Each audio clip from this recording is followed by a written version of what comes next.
Work, for the night is coming. Work through the morning hours. Work while the dew is sparkling. Work midst springing flowers. Work when the day grows brighter. Work in the glowing sun. Work, for the night is coming when man's work is done. Work, for the night is coming. Work through the sunny noon. Fill brightest hours with labor. Rest comes sure and soon. Give every flying minute something to keep in store. Work, for the night is coming when man works no more.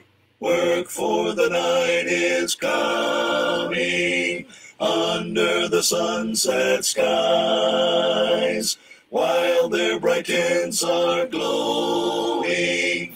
Work, for daylight flies. Work till the last beam fadeth, fadeth to shine no more.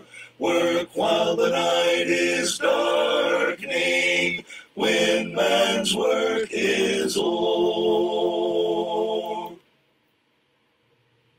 To Canaan's land I'm on my way, where the soul of man never dies. My darkest night will turn to day, where the soul of man never dies. Dear friends, there'll be no sad farewells, there'll be no tear-dim nights, where all is peace and joy and love, and the soul of man never dies.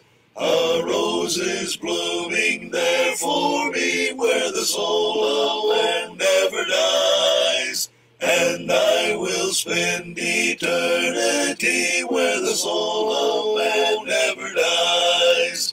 Dear friends, there'll be no sad farewells, no tear-dim nights, where all is peace and joy and love, and the soul of man never dies.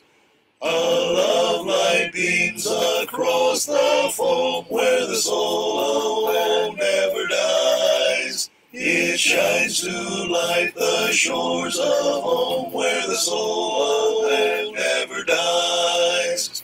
Dear friends, there'll be no sad farewells, there'll be no tear-dim nights, where all is peace and joy and love, and the soul of man never dies. My life will end in deathless sleep, where the soul of man never dies, and everlasting joys I'll reap, where the soul of man never dies. Dear friends, there'll be no sad farewells, there'll be no tear-dim nights, where all is peace and joy and love, and the soul of man never dies. I'm on my way to that fair land, where the soul of man never dies, where there will be no parting, and where the soul of man never dies. Dear friends, there'll be no sad farewells, there'll be no tear-dim nights, where all is peace and joy and love, and the soul of man never dies.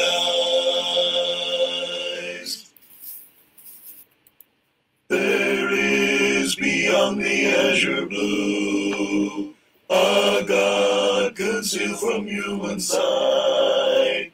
He tinted skies with heavenly hue, and framed the worlds with his great might. There is a God, He is alive, in Him we live, and dust our God created man. He is our God, the great I am, the great I am. There was a long, long time ago a God whose voice the prophets heard. He is the God that we should know, who speaks from his inspired word. There is a God, he is alive, in him we live and we survive. From dust our God, created man. He is our God, the great I am, the great I am. Secure its life from mortal mind, God holds the germ within his hand. Though men may search, they cannot find, for God alone does understand. There is a God, he is alive, in him we live, and we survive. From dust our God, created man. He is our God, the great I am.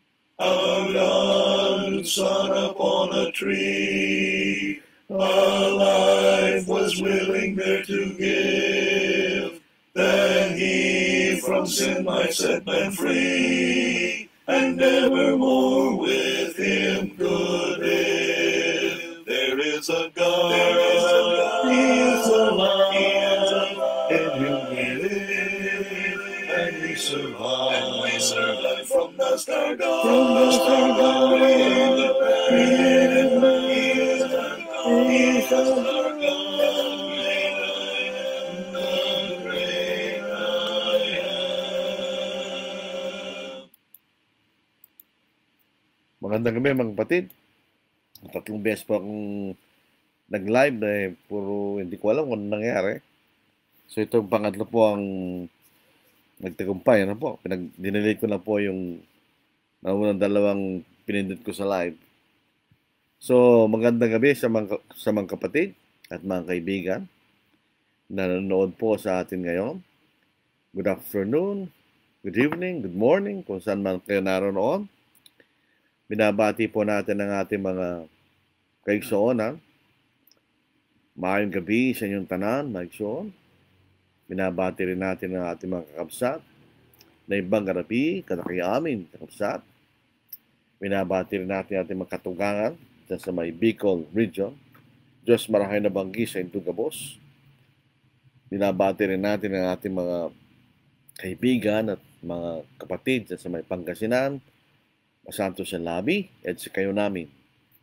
At syempre, ang mga kapatid, kaibigan, dito po sa lupain ng mga Kapampangan, ano po?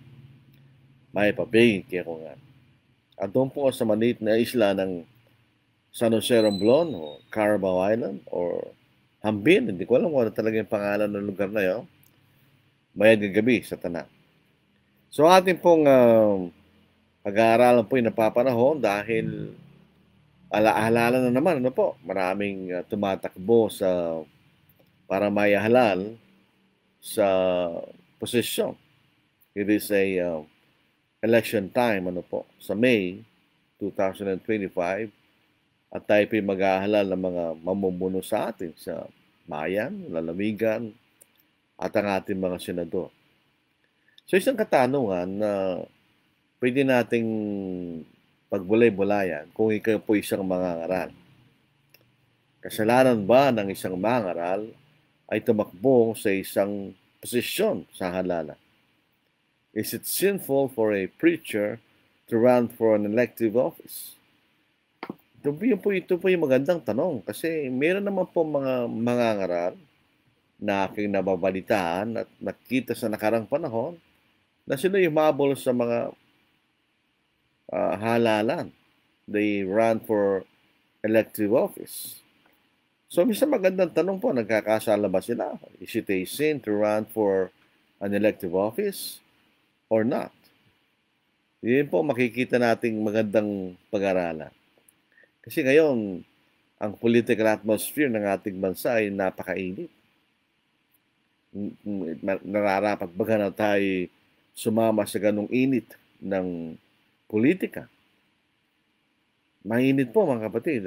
Pag nakikita mo sa Facebook, YouTube, etc., nakita mo yung exchange ng mga magkabilang panig. Para sa akin, bilang Kristiyano, it's utterly useless. Hindi makakatulong sa atin yan patungo sa langit. And it is very divisive. May mga Kristiyano sa kabilang panig, may mga Kristiyano sa kabilang panig. Ito'y magdudulot pa ng hindi pagkakaunawaan sa mga Kristiyano. Kaya hindi ako na-involved dyan. I do not like to be involved. Para sa akin, it's a waste of time. It doesn't help me to be a Christian. It doesn't help me to go to heaven. So why waste my time, di ba? Pwede mong gamitin ang panahon mo, imbes na maggitgit ka sa ganang bagay na wala lamang halaga sa salita ng Diyos. Bigyan mo ng panahon, pag-aralan mo salita ng Diyos, di ba? So punta po tayo sa ating paksa or topic for tonight. Is it sinful for a preacher to run for an elected office? Medyo nakulang po yung ating titulo. Kasalanan ba sa isang mangangaral na tumakbo sa halala? Yun po sa ating Tagalog. Pag sinabi natin sinful, it violates God's law. Or you are doing something that is not good, di ba? Pag sinabi natin yan ay sinful, kailangan meron siyang, it violates certain commands of God. Meron siyang nilalaban ng mga kautusan ng Diyos para ito ay masabi nating tuwirang kasalanan. Well, actually, the answer is no. Kung ating pong objectively na tingnan natin yan, the answer is no. It is not sin in itself. It is not necessarily sinful for a preacher to run for an elective office. Hindi naman kasalanan sa sarili niya na ikay tumakbo sa halalan. So walang sinasabi ng Biblia na ito'y kasalanan. Wala tayong mababasa. On the surface, a public office is an opportunity to do good to people. Ito po'y pagkakatagawa ng mabuti because the government was designed by God for the general good of the people in any community. Yan ang design ng pamahalaan na mapanatili ang kaayusan at kabutihan sa isang komunidad. That's the purpose of a government. At yun po yung ating mababasa sa Romans 13, di ba?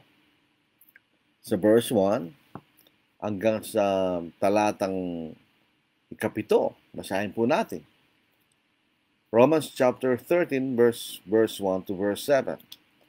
Ang bawat tao ay magpasakop sa mga namamahalang otoridad, whether it is a central government or a tribal government, etc. Sapagkat walang pamamahala na hindi mula sa Diyos. At ang mga pamamahalang iyon ay tinalaga ng Diyos.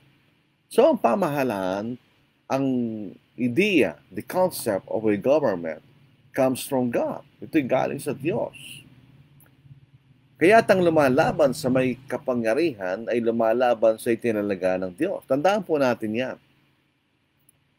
Whether we agree with an elected government or not, hindi ka pwedeng lumaban sa pamahalaan kung ikaw isang Kristiyano. You can express your opinion, pero hindi ka pwedeng lumaban. You have to submit to the government. For as long as wala siyang sinisirang kautusan ng Diyos. Yun ang sinasabi ng Romans chapter 13. At ang mga lumalaban ay tatanggap ng kahatulan sa kanilang sarili. Sapagkat ang mga pinuno ay hindi kilabot sa mabuting gawa, kundi sa masama. At ibig mo bang huwag magkaroon ng takot sa may kapangyarihan? Gawin mong mabuti at magkamit ka ng kapurihan mula sa Kanya. Totoo po yun. Ideally, if you are not doing something wrong, there's nothing to fear, di ba? From the government. Gawin mong mabuti at magkamit ka ng kapurihan mula sa Kanya, sapagkat siya lingkod ng Diyos para sa kabutihan mo. Ngunit kung masama ang ginagawa mo, matakot ka sapagkat hindi walang kabuluhan ng pagdadala niya ng tabak. Siya lingkod ng Diyos, is God's minister. So, ang gobyerno po ay ginawa ng Diyos at ito ay lingkod niya. Hindi lingkod ng Diyos para sa kaligtasan. It is God's minister to preserve order, magkaroon ng kaayusan. Sapagkat sa ganitong dahilan ay nagbabayad din kayo ng buwis. Sapagkat ang namamahala ay mga lingkod ng Diyos na patuloy na nangangasiwa sa bagay na ito. Ibigay niyo sa lahat ang sa kanilang nararapat, buwis sa dapat buwisan, ambag sa dapat ambagan, paggalang sa dapat igalang. We may disagree with the government.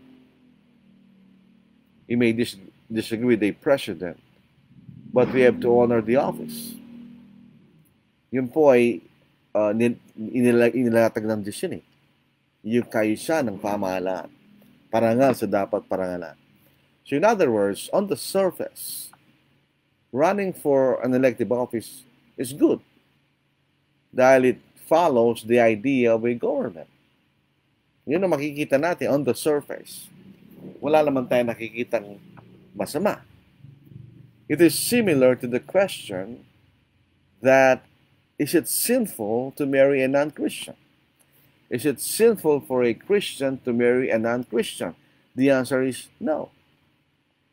Hindi ka nagkakasala if you marry a non-Christian. You do not sin by itself when you marry a non-Christian. Wala masasabing, we do not read of anything in the New Testament that violates the idea of marrying a non-Christian. Wala tayong mababasa ang kasalanan nyo. However, datapot, ngunit, subalit, there are expected complications. Pag ang isang Kristiyano nag-asawa ng hindi Kristiyano, there will be complications, expectedly. Meron kang asahan na komplikasyon sa relasyon na yun. Hindi kayo, because you do not have the same faith. You have different persuasion religiously. Iba yung kanyang paniniwalaan sa pang-spiritual.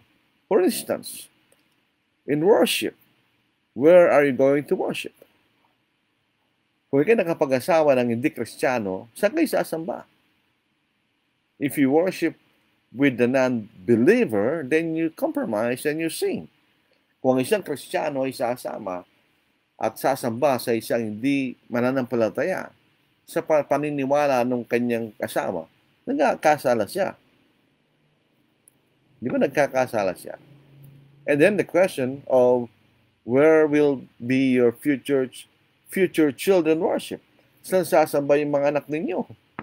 Is it sa'yo, the true church, or to your partner? Saan? That's the complication. In running the family, you will have divergent principles. Magkaibang prinsipyo nyo dahil magkaibangan yung pananampalataya. If the other party believes in infant baptism, saan ka pupunta doon? So ngayon, kung pupunta ka at sasama ka doon sa binyag ng iyong anak, then you compromise. You compromise your faith, di ba? So there are complications. It's either you stay firmly in your Christian faith, or you will be swayed by your partner. Either na ikaw mananatiling matibay despite the complications sa iyong pananampalataya, o ikaw ay mahihila ng iyong asawa sa kanyang paniniwala. And unfortunately, it is more that the non-believer will sway the believer. Yun ang nakikita ko maraming nangyayari. Even in our local church, may nangyayari gano'n. So there are complications. It is not simple per se if you marry a non-Christian, but it may lead you to sin because of the complications. Sabi nga lang according to a joke, it is not easy to have the devil as your father-in-law. Joke lang yan, pero totoo yun, di ba? So in the same manner, there will be complications when a gospel preacher will run for an elective office. It is not necessarily sinful, but it may lead the preacher to sin. Hindi naman kasalanan sa sarili niya kung kaya ahabol sa isang katungkulan, sa pamahalaan, sa isang halalan, pero maaaring ito'y magdulot sa iyo ng kasalanan. Pwede yun. And it's possible, and obviously, without doubt, it has happened. Ito nangyari na sa ibang mga ngaral na umabol sa mga posisyon sa pamahalaan. Number one, if you're a gospel preacher and you run for an elective office and you succeed, what will be your priority? Ano magiging mas mahalaga sa iyo? Yung pagiging mangangaral mo o pagiging opisyal sa pamahalaan? Gospel preaching is a full-time work. And an elective office is also a full-time work. So what will be your priority? So anong mahalaga sa iyo? Yung problema yun. Dapat iniisip ninyo pag mahabol kayo sa pamahalaan. Dahil meron ka ng responsibility as a gospel preacher.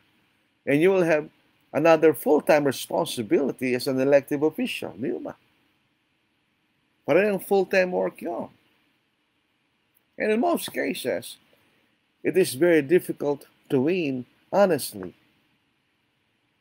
Hindi mo na tayo magbulahan, matagal na tayong tao.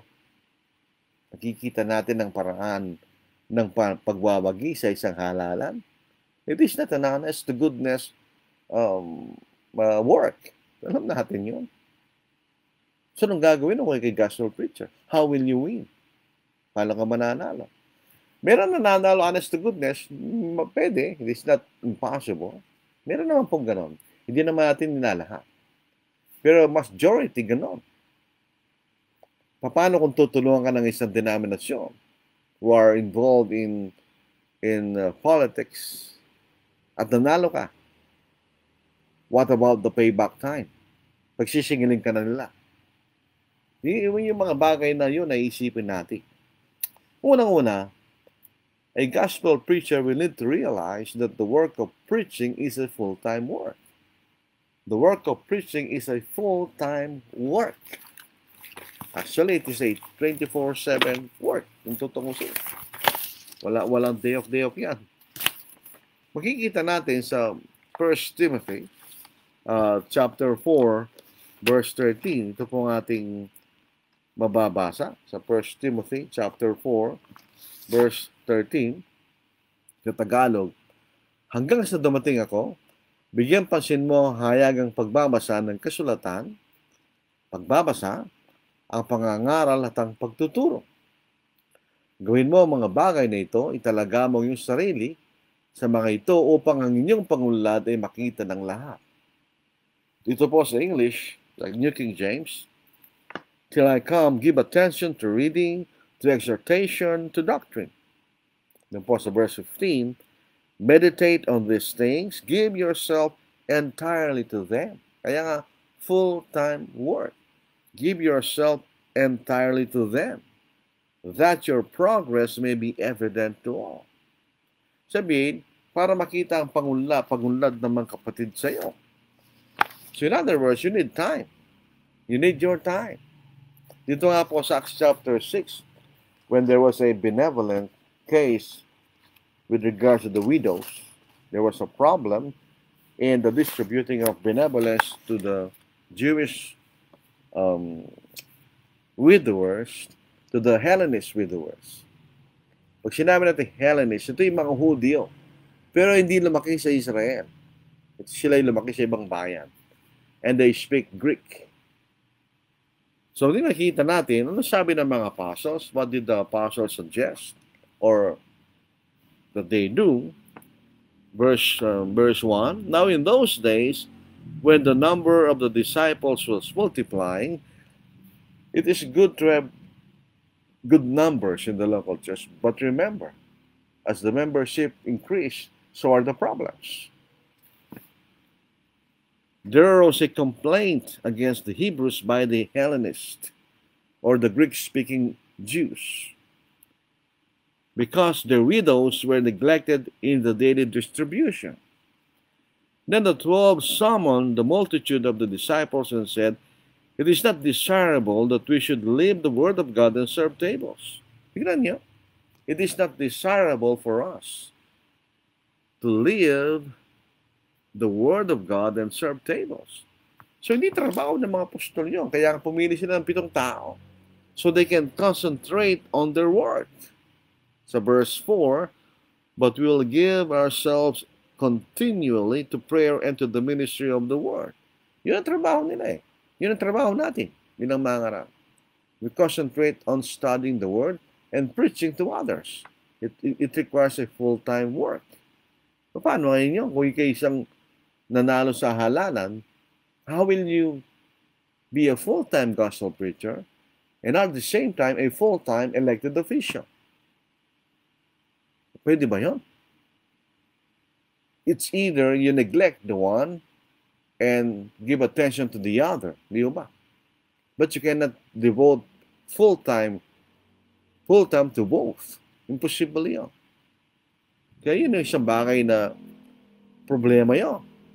If you get elected in an office, in the government, will you still have time to study the scriptures? Meron ka ba bang panahon na mag-aaral sa salita ng Diyos? To exhort brethren, para patibayin natin ang mga kapatid, to teach or to preach? Probably no. Mababawasan o mawawalan ka ng panahon. Di ba? Totoo sinasabi ko, hindi ba? Dito sa 1 Corinthians 9 verse 6, if you neglect the work, if you're a preacher and you neglect the work of as a gospel preacher, then you are sinning. Kaya nagkakasala. Kaya hindi lahat ay nararapat maging mga ngaral. Dito po sa 1 Corinthians chapter 9 verse 16. "For if I preach the gospel, I have nothing to boast of. For necessity is laid upon me, yes. Woe is me if I do not preach the gospel." Kahabag-habag tayo kung hindi natin ipangaral ng Ebanghelyo at isang mga ngaral. Sa Tagalog, "Sapagkat kung ipinapangaral ko ang Ebanghelyo, ay wala akong dahilan o pagmagmalaki, sapagkat ang katungkulan ay niyatang sa akin. Kahabag ako kung hindi ko ipangaral ang Ebanghelyo." So when you neglect the work of preaching in order to serve in an elective office, then you are sinning. Nagkakasala ka sa Diyos. Number 2, what if you're receiving support as a gospel preacher? If you're receiving support as a gospel preacher, how will you justify spending time doing the work for the elective office? Are you not stealing from the Lord? Especially if you're receiving sufficient support. Hindi mo pinagnanakaw ng Panginoon, lalo na kung sapat naman ang iyong tinatanggap mula sa mga kapatid? Pagkatapos gugugulin mong panahon mo sa pinagwigaan mong posisyon sa pamahalaan, hindi mo ba ninanakawan ng Diyos? And if you still receive the support given for you as a gospel preacher, and at the same time, you receive the salary of the elective office, is that not covetousness? Hindi ba kasi kaman yun? Tingnan natin. Umalis na tayo sa pamahalaan.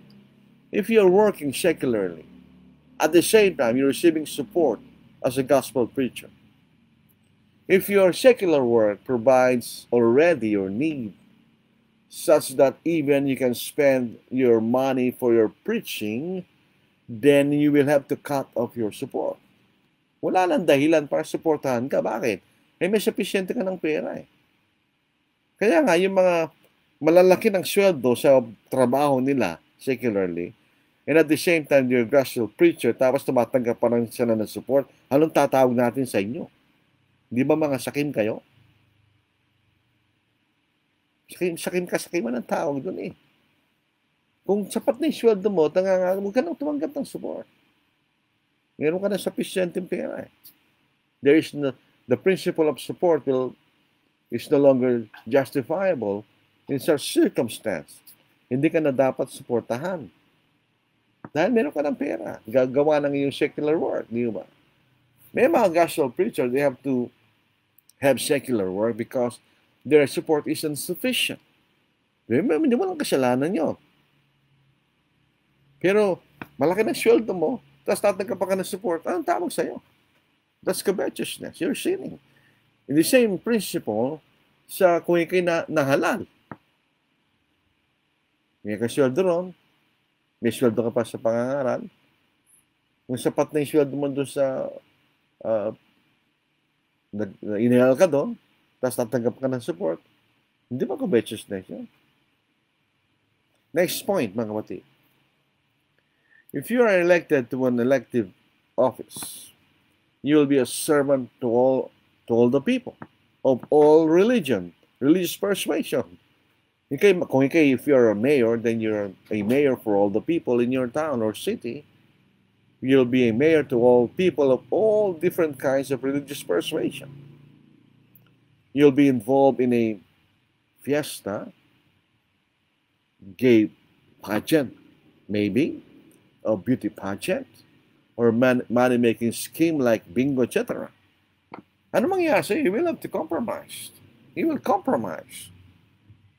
Dahil yung sinabi natin, hindi ka dapat we shouldn't be involved in a fiesta. For a Christian, that is idolatry. Paano gay pageant? We do not believe in homosexuality. With due respect, tao naman mga yun.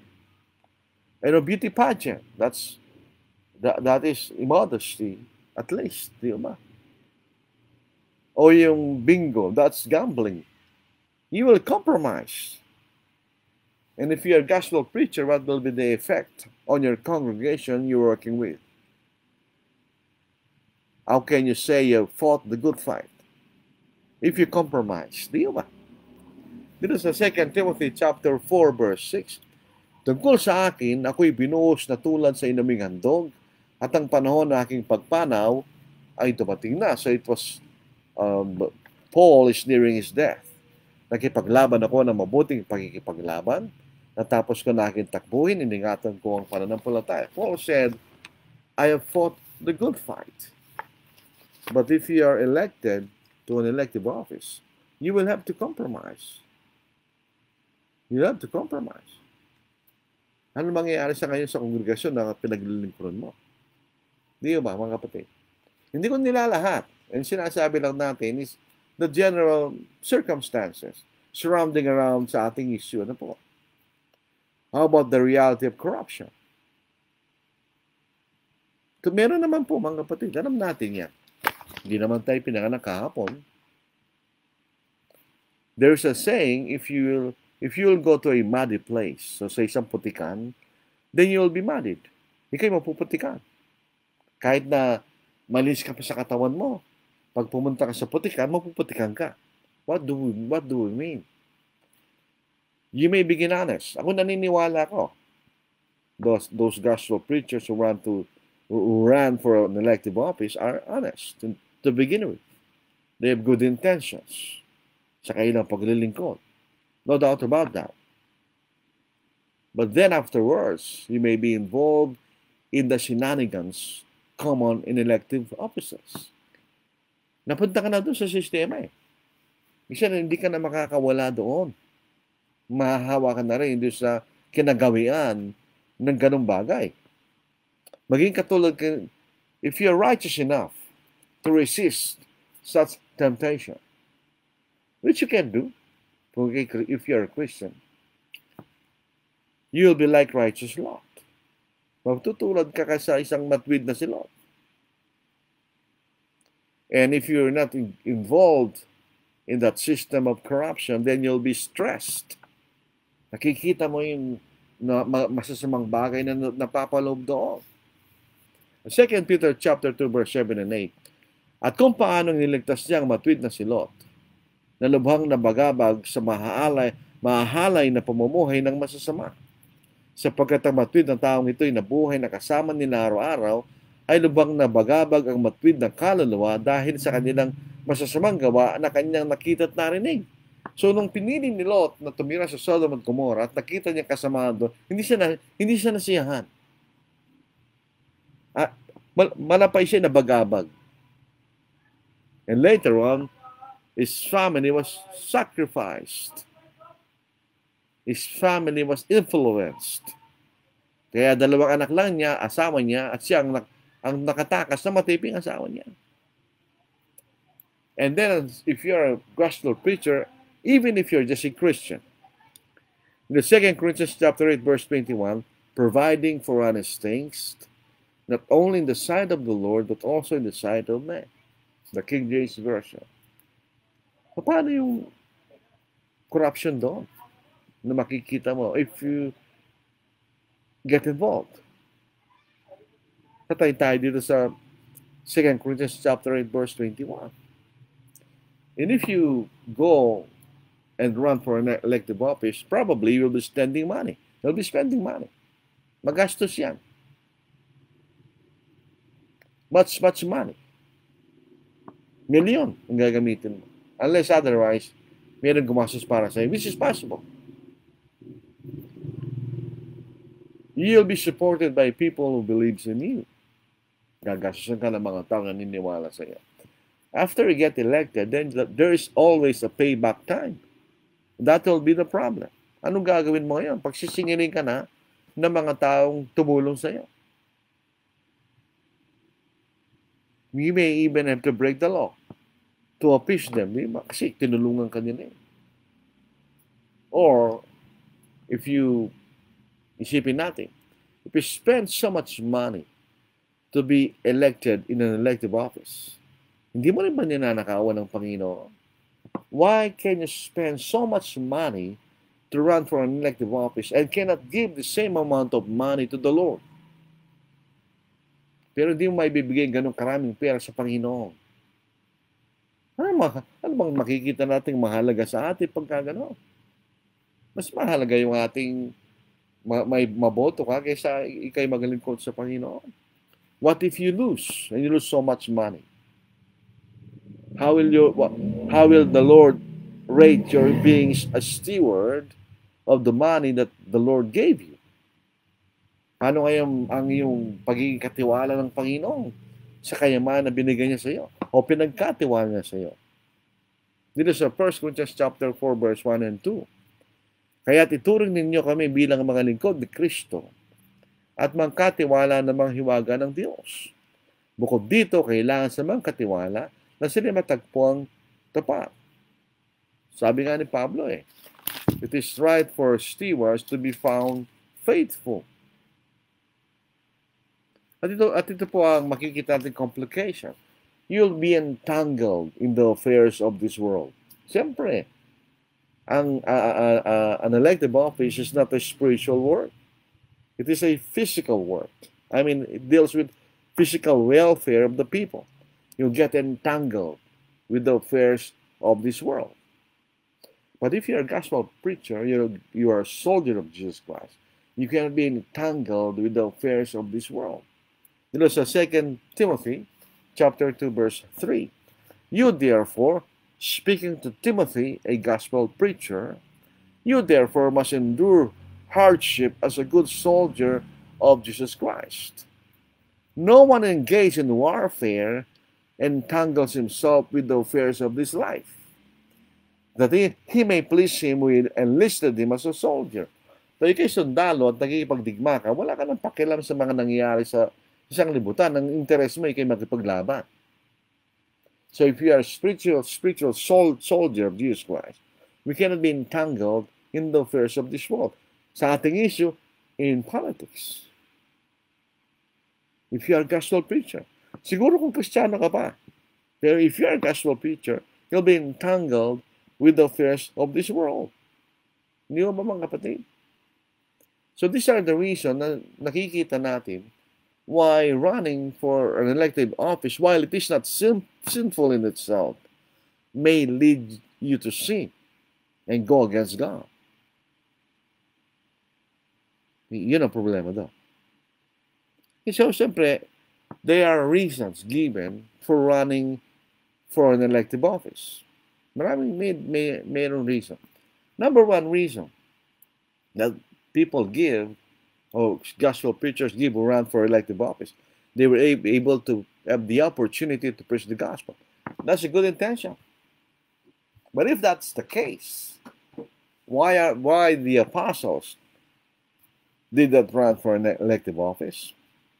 Why the gospel preachers and evangelists did not run for elective office in the New Testament? Kung yun yung magandang pagkakataon, then the Lord should know. Dapat malang ng Panginoon yun. But why did the Lord not command us to run for elective office? To be able to preach the gospel. Hindi ba dapat isipin natin yun? Ano? Kung talagang pagkakataon niya, okay. Hindi dapat sana meron tayo nakita at tinuro ng Panginoon na humabol kayo sa elective office sa pamahalaan dahil rin ay magandang pagkakataon na makapangarap ka. Really? Parang hindi. Parang namang hindi. Tignan mo, bakit? Tignan nyo, there is a limitation in your office. You cannot abuse that limitation. There are rules regulating the elective office. Going above, beyond those regulations is abusing your office. Ikaw yung maabuso sa yung katungkulan pag lumampas ka doon. Ako po ay naging guro sa isang university for 2 years. Yun din ang inisip ko noon. May pagkakataon, ako'y mga pangarap. But you cannot. Pag nabalitaan ng university na ginagawa mo yun, naalisin ka nila. Because that is not the purpose why you are a teacher in that university. Maybe after mag-graduate na yung mga tao, pwede siguro. But while you are a teacher and those are your students, you cannot do it. It's beyond the regulation of your being a teacher. Hindi dapat yun. Hindi mo trabaho yun sa university. O pwede ka magipagkaibigan siguro. Pero hindi mo pwedeng gamitin yun. Sasabihin mo, bibigyan ko kayo ng plus grade kung mag-a-attend kayo sa gospel meeting namin. You cannot do that. It's against the gospel. Di ba? It's against the gospel. That's against the free will of people. Pag ginawa natin yun. Ngayon, if you are elected to an elective office, the government is supposed to be non-religious. It is religiously neutral. It doesn't promote any specific religion. That's against our constitution, di ba? That is why we have different religious holidays for Catholics, for Muslims, etc. Those religions were substantially numbered in our nation. They have their own respective religious holidays because the government is supposed to be religiously neutral. So hindi mo pwedeng gamitin ang iyong posisyon to promote the gospel. Probably, if you do that, nobody will believe you anymore. Tingnan niyo ang ating Panginoon. Most probably, what will happen is you will not preach the gospel while you are in office. The gospel is never and will never be popular among people. And so the gospel will never be popular. When Christ preached the truth, people hated Him. Kinapota siya ng mga tao nang ipinangalan ng katotohanan. If you're a politician and a gospel preacher, and you'll preach the truth, people will hate you. Especially if you go against their religion. Lalo na kung tinulungan ka nila na manalo, tapos you will preach the truth against their religion. It is 1 Corinthians chapter 1, verse 8, verse 22, verse 23, verse 24. For the message of the cross is foolishness to those who are perishing, but to us who are being saved, it is the power of God. Verse 22, for Jews request a sign, and Greeks seek after wisdom, but to preach Christ crucified, to the Jews a stumbling block, and to the Greeks foolishness. But to those who are called, both Jews and Greeks, Christ the power of God and the wisdom of God. Sa panahon ng New Testament, the general public did not appreciate the gospel. It is still the same today. Walang pagkakaiba yun. The general public will never appreciate the gospel.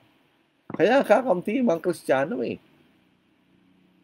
Sa John chapter 15 verse 8, sabi ng Panginoon, if the world hates you, you will know that it hated me before it hated you. If you were of the world would love its own. And we are not of the world. If you are a gospel preacher and elected to an elective office, you still are not of the world. Tundahan natin yan. So it will hate you. Hindi ka na mananalo sa susunod. At hindi mo rin may papangaral ng Ebanghelyo in the first place.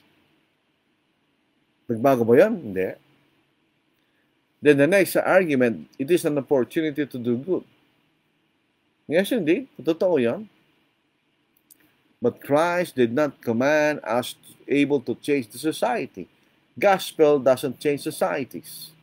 Gospel changes individuals. Ang binabago ng Ebanghelyo ay hindi lipunan ng mga tao, kundi mga tao mismo. The individuals themselves. Yan silang binabago ng Ebanghelyo. You do not need to be a politician to do good. We should already be doing good as Christians. Dapat gumagawa na tayo na mabuti kayo. Kahit huwag na tayo mahalal sa isang political position o elected position, mga kapatid. Sa Galatians 6:10, therefore, as we have opportunity as individuals, let us do good to all, especially to those who are of the house of the faith. So you do not need to be a politician to do good. Kung minsan nga, dahil politiko ka, pag gumagawa ka ng mabuti, ang isipin ng tao, gusto lang itong mahihalal sa susunod na halalan, yun naisip nila. Minsan siya naman totoo siguro, I don't know. So ito ang ating mga tinuturo ngayon, hindi kasalanan actually in itself na ikay tumabol sa isang elective position, hindi naman siya kasalanan in itself. Pero it may lead a gospel preacher to compromise or to commit sin while in office. Yun ang delikado doon. Delikado ang ating kaluluwa niyan. Yun ba? Ako rin, if you observe in my Facebook, walang political agenda. I do not care about politics. Kahit sino pang manalo dyan, it's just the same. You still need to work. You still need to fend for yourself. Yun ba? May tutulong sa atin ng pamahalaan, but in a very minimal way. Kakaunti lang. Hindi naman substantial. Substantially, galing sa'yo ay kabubuhay mo. Tulad ng sinasabi ni Pablo, if you do not work, you do not eat. So if you want to eat, you have to work. Hindi nga ako masyadong sangayon sa yung tulong-tulong na binibigay. That's not the way to help people. The way to help people is for them to be provided with jobs, trabaho. That's what they need. Hindi yung tulong. That's temporary. Pag natapos na yung tulong, tutulungan mo na naman siya. But if you provide people with good education and so that they could have good works or jobs, then you do not need to help them. Hindi ba mga kapatid? So ang ating conclusion, if the political atmosphere is such that it is clean and honest, kung ang ating politika ay malinis at honest, then there's nothing wrong probably with running for a public office. In the early days, there were Christians who were involved in elective offices. For example, in the U.S., there was a Christian president, President Garfield. Although, unfortunately, he was assassinated. Pero he was a Christian. Number two, if you're strong enough that you could refuse or resist the shenanigans and corruptions that are normally present in elective offices, then do so. Kung masyado kang matatak na hindi ka matutokso, so go on. If you are Superman enough so that you could devote full time to preaching, At the same time, devote full time to your elective office, then do so. But you are not Superman enough. That's against the law of physics. Yung panahon mo, it's limited. So if you devote time for your elective office, you lose time for gospel preaching. If you utilize your time for gospel preaching, you will lose time for your elective office. Yan ang makikita natin dyan. Seriously. If you are a gospel preacher, by all means do not be involved in politics. You cannot be beholden to two lords. Hindi ka pwede maglingkod sa dalawang Panginoon. Either you love the one or hate the other. If you love gospel preaching, then you will hate your elective office. If you begin to love your elective office, then you'll begin to hate gospel preaching. If you're a gospel preacher and wants to be involved in politics, probably it's probably prudent to quit preaching. Muminto ka muna sa pangangaral. If you like to run in an elective office, di ba? It is a sad reality that some Christians, not even gospel preachers, left the faith when they got elected or when they lost in an election. Now, I know of others who stayed faithful while in office, but that is more an exception rather than the rule. May isang kapatid na pinasalamatan pa niya sa kanyang Facebook yung isang maling pananampalataya dahil tinulungan siya sa kanyang pagtakbo. At pinuri pa niya yung maling pananampalataya.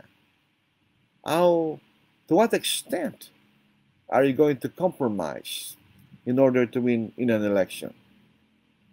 Yun po ang nakikita ko, kaya minabuti ka pong ipangaral nito. This is a biblical topic.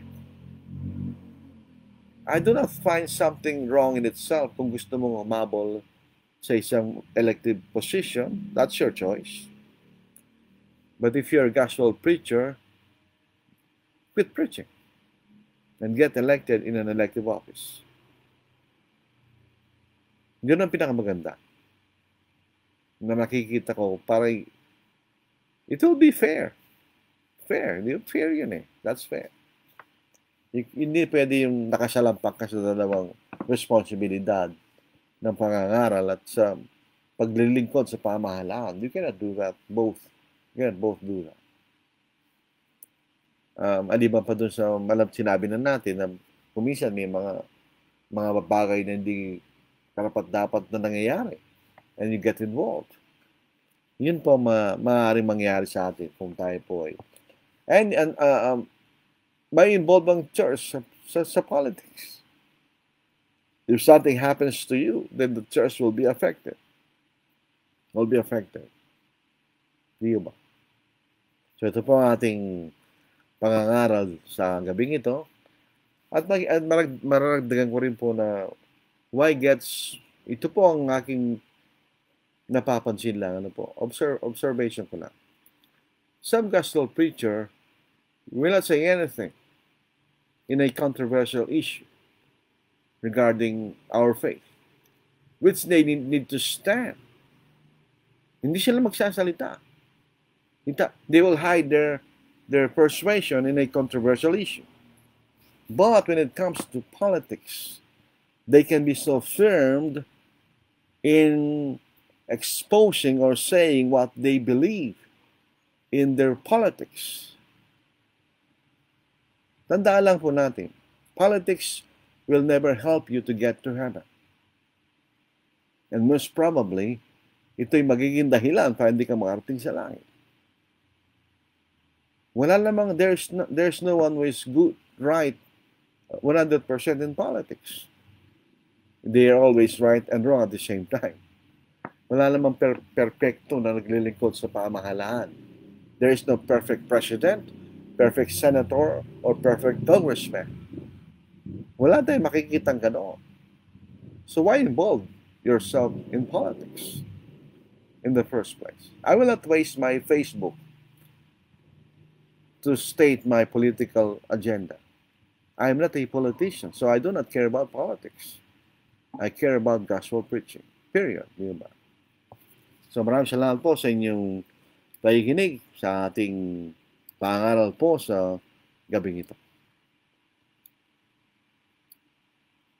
Ewan ko, may mga tanong po ngayon po. Palagi wala. Titingnan ko lang po. Aljan Ocampo, good evening po. General Leil, good evening. Ibanez, Senior Sani, good evening. Brethren, greetings from Kamiling, Tarlac. Elazar Buengam, Diyos marahil na banggi sa Indong Gabos. General Behex. Alam po, very unique po yung pangalan niya. Ang Tagalog alphabet at saka Kapampangan alphabet, we do not have, sa Kapampangan wala kaming H, wala rin kaming X. Pero General Bex. Good evening, Brother Lordy. I'm watching from Purok 3, Sampaguita del Monte, Buog, Zamboanga, Sibugay Province. Dati pong kasama yan ng Zamboanga del Sur. Marisa Rieta Manzanillo, good evening, Brother Lordy, sa lahat ng mga kapatid na nanonood at nakikinig. Lucivinda Tanyalas, magandang gabi po mga kapatid. John Bautista, magandang gabi sa lahat. Aris Asgera Bautista, Naibag Ngarabi, kakabsat. Ako po, parang mas kilala ko si Aris na Tagalog kaysa Ilocano.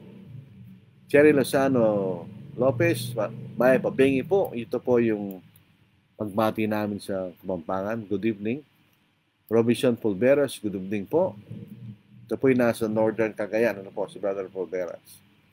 Marjorie Sumalnap de la Cruz, good evening, Brother Lordy, and to listeners. Dave Valdez, kapitbahay po namin sa Golden Land. Magandang gabi po. Melinda Dizon Senis, good evening po, Brother Lordy. Good evening po, mga kapatid. Marie Bobis. Ito po yung byuda ni Brother J. Bobis. Good evening po. Naging Margueles. Good evening po, Brother Lordy. Good evening po sa mga kapatid. Joshua Glenn Fiesta. Good evening po, mga kapatid. Anthony Reyes. Maupay nga gabi, Brother Lordy. Sugad man sa iba pang mga kabugtuan ko kang Kristo. Watching from the municipality of Pabuyog, province of Leyte, Eastern Visayas. Yung pong bayan po ng Abuyog, ano yon, mawaray-waray. Dati po yung kina Brother Rick, anong pangalan, no? Yung bayan po ni na Brother Rick, bahagi ng Abuyog. Pero dahil mga Cebuano speaking sa kina Brother Rick, naghiwalay po sila. Rafael Ortiz, magandang gabi po sa ating lahat.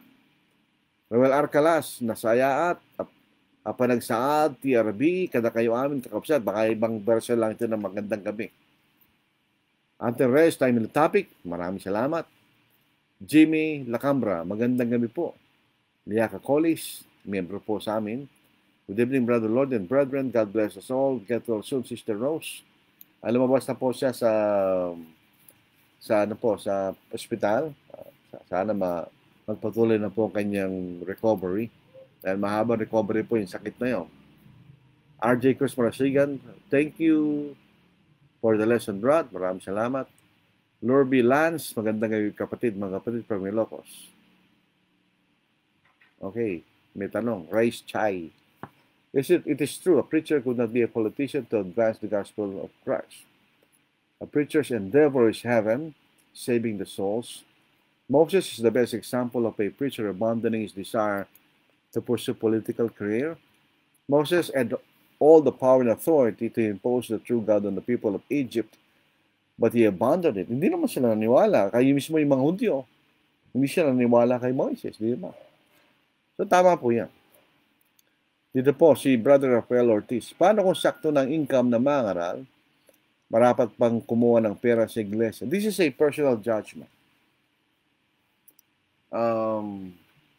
There is no such thing as a regular income among people. Wala. Depende sa tao yan. So it is a matter of honesty sa isang mangaral. If you have sufficient income, kung ano man ang trabaho mo. So some people, they work secularly.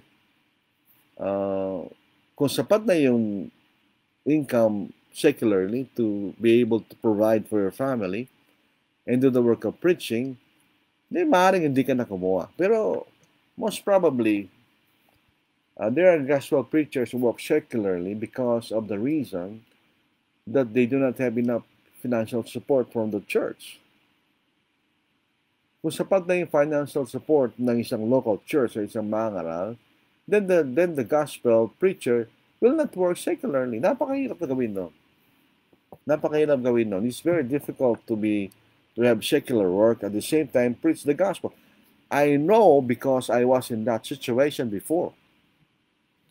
I was in the university as a college instructor for 2 years. At the same time, I was a gospel preacher. It was very difficult. Napakahirap na. Your mind is divided between two attention, to your lessons in the university and to your gospel lesson in the church. Very difficult. Napakahirap na. That is why when a local church offered me to replace my salary in the university, I quit teaching in the university and pursue full-time preaching. Although, honestly, there are fringe benefits in a secular work which are not present as a gospel preacher. So what? Pag ikay nangaral, you have to prepare yourself to trust in God. May tiwala ka na lang sa Diyos. Ganun talaga yun. Si Brother Lito Langanlale, gusto ko po makontak talaga si Brother Lito Langanlale, nag-PM po Brad, dahil meron pong isang kapatid sa Pilipinong kapatid sa Canada na gusto magpagawa ng flyers na i-distribute nila for preaching the gospel in Vancouver, Canada. So, kukontakin ko po si Brother Lito Langanlale. Good evening, Brad. Good evening din. So, maraming salamat sa inyong mga pagbati at mga comments at katanungan. Sabi ko nga, it is not necessarily sinful if you're a gospel preacher and running an office. Maraming sinasabing kasalanan yun eh. But the complications of that situation may lead you to compromise and eventually to sin. Yun ang problema daw. Yun ang problema daw. So, although, hindi naman lahat. Meron akong kilala na nagtagumpay, pero sabi niya, ayaw ko na. Hindi siya tumakbo eh. Nanalo siya eh. Pero hindi na siya, naya sa vice mayor, pero hindi siya tumakbo. Ayaw ko na. Siguro, siyempre nakita siguro niya yung sitwasyon sa, I don't know. Pero pwede ka naman maging sa December, pero mahirap lang siguro talaga. So, yun po ang ating pag-aaral po sa gabing ito. Maraming salamat po sa inyo. Sa Miyerkules, bumaliktad po tayo. Pag-aaralan po natin yung Acts chapter 8, the conversion of the eunuch. Dahil po, meron tayong series doon. Nagsimula tayo sa 3,000 on Pentecost. Tapos yung people in Samaria. Ngayon naman, Acts chapter 8, yung second part of Acts chapter 8, the conversion of the eunuch. Yun ang ating maraming interesting part doon. For instance, sabi ng eunuch, how can I understand unless someone guides me? And there is that argument to say that the Bible cannot be understood by anyone except if they are guided by people who are authorized by the Lord, which is false. At you will explain bakit sinabi yun ng eunuch kay Philip the evangelist. I-explain po natin yan. So, hintay lang po yun. So, Miyerkules, the Lord willing, yun po ang ating magiging pag-aaral. May pong habol si Maria Feliciano. Good evening po, Brad. Good evening to all. Good morning and good afternoon, wherever you may be. So, maraming salamat po sa inyo. Soon we'll come to the end of life's journey, and perhaps we'll never meet anymore. Till we gather in heaven's bright city, far away on that beautiful shore. Never remains this side of heaven, struggle this world and its strife, meeting place somewhere in heaven, by the shining river of life, Moses moved heaven and heaven, separations from nevermore. Heavenly, this side of heaven, lead to on the beautiful shore. Oh, so often we're parted with sorrow, benedictions often quicken our pain, but we never shall sorrow in heaven, living with you till we meet again.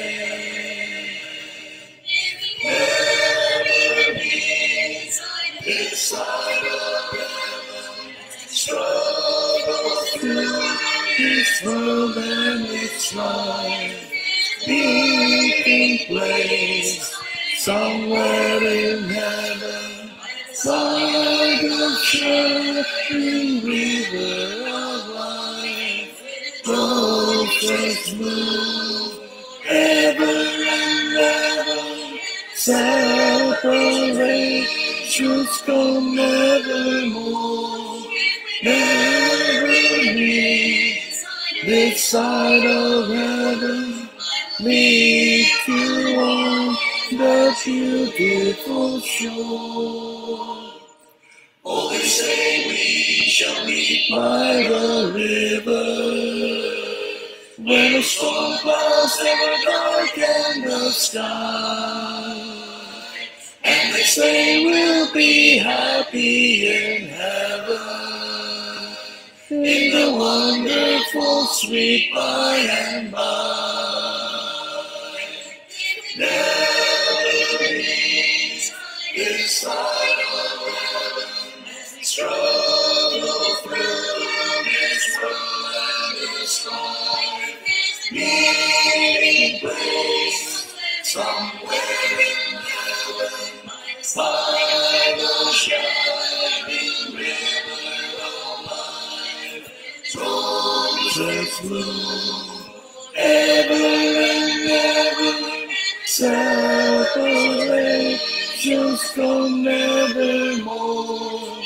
Never meet this side of heaven, meet you on the beautiful shore.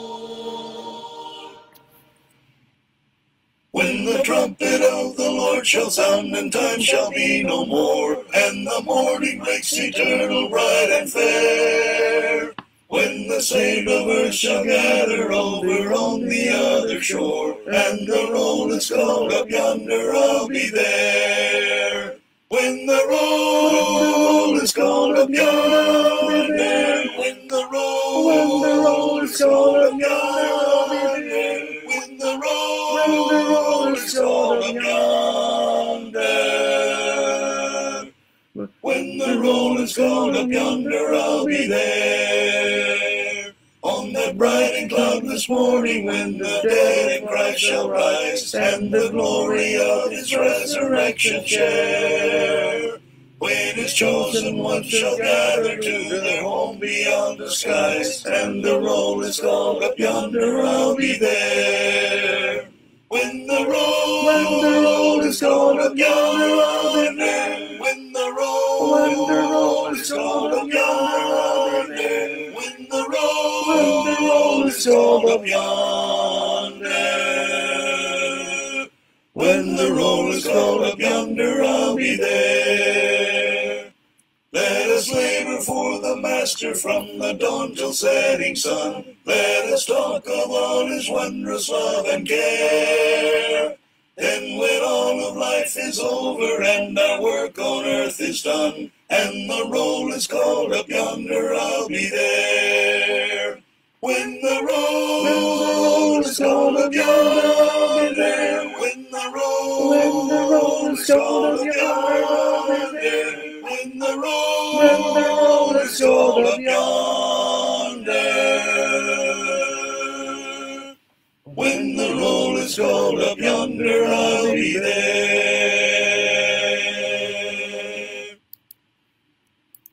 There's a mansion of love up in heaven above, which the Savior has gone to prepare. If we trust and obey as we walk through the way, in the mansion we'll have a share. There's a mansion in heaven so bright, up in heaven there cometh no night. Don't you want to go there? Not a sorrow nor care, in the beautiful home up there. There's a fountain whose stream sparkles bright in the gleam of the day that shall not end in night. And its waters make glad all the weary and sad who have gone to that land of light. There's a mansion in heaven so bright, up in heaven there cometh no night. Don't you want to get there? Not a sorrow nor care, in the beautiful home up there. Of the fountain of love up in heaven above, may we drink when life's journey is o'er, and with angels of light share the beauty so bright in the mansion forevermore. There's a mansion in heaven so bright, up in heaven there cometh no night. Don't you want to get there? Not a sorrow nor share, in the beautiful home up there. Maganda po tayo nagsimula sa linggong ito sa pag-aaral po ng salita ng Diyos. Naway sa Miyerkules po, tayo po tulutan muli ng Panginoon na tayo po magkaroon ng pag-aaral. Yung nga po sa conversion of the eunuch. Maraming mga interesting na bagay na pwede nating tingnan doon po sa pangyayaring yun. At matuto po tayo bilang mga Kristiyano at may pakilala din po natin sa iba na hindi Kristiyano. So, maraming salamat po. Anong oras na ba? 9:20 na po mga kapatid. So tayo po ay manalangin. Habang kami po ay lumalapit sa inyo, hindi bilang nagmamataas na matwid sa inyong mga sarili, kundi mga tao na nagkakamali at nagkakasala sa inyong harapan ng Diyos. Aming mga pagkukulang na katulad namin si Abraham na napwersa magsinungaling upang mailita sa sarili niya. Kumisan po kami dumarating sa ganung pagkakataon, tawarin niyo kami, O Diyos. Nabibigyan niyo po kami ng katatagan sa iyong pananampalataya at consistency na aming gawin ang kalooban sa araw-araw. Layo mo kami, O Diyos, sa naman tukso na para maiwasan po namin na may magkasala sa inyo. Idinadalayan po namin ang mga mangaral na sana itukong nilang pansin nila sa kayo ng pagiging mangaral at walang anumang bagay na walang kaugnayan sa kayo ng pangangaral. Nawiwasan po namin ang tukso ng kasakiman na kami magkamal ng pera at mawala ang aming pananampalataya. Diyos, patuloy po sana bigyan niyo kami ng karunungan at pagkaunawa na maituro po namin ang iyong katotohanan sa tao. Dinadalayan po namin ang aming mga namamahala sa pamahalaan, lalo po sa ganitong punto ng aming bayan, na sana'y magkaroon siya ng karunungan sa mga bagay na kailang ipinag-uutos at ginagawa upang kami magpatuloy sa matagwasay na kalagayan at magpatuloy po kami sa paglilingkod sa inyo. Napaitulutan niyo kami, O Panginoon, na magpatuloy po kami sa gawain ito na pangaral sa Facebook. At ang mga bagay na ito ay aming hinihingi, dakilang pangalan ng Kristo. Amen. Kita-kita po tayo sa Miyerkules, Lord willing, pohon. Sana magpatuloy po tayo sa ganitong gawain. Sana po makatulong ito po sa ating pagkaunawa sa ating pananampalataya. God bless. Take care.